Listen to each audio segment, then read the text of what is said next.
persis di menghadap Sungai Mekong di pusat kota Phnom Penh.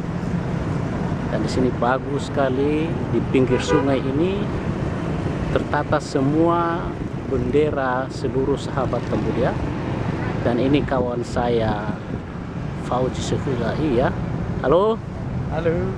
Ya, sekarang bersama dengan saya menikmati makan siang tadi, dan setelah itu kami jalan-jalan di pinggir sungai Mekong. Dan pinggir sungai ini sudah ditata rapi sekali, bagus sekali mereka tata. Di sini indah sekali pada pagi hari. Tadi pagi kami baru lewat, banyak merpati dan juga bunga-bunga mekar, begitu indah sekali.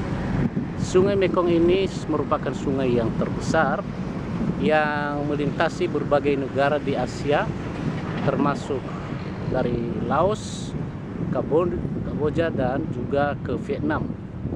Dan begitu besarnya sungai ini, kapal-kapal besar bisa melintasinya.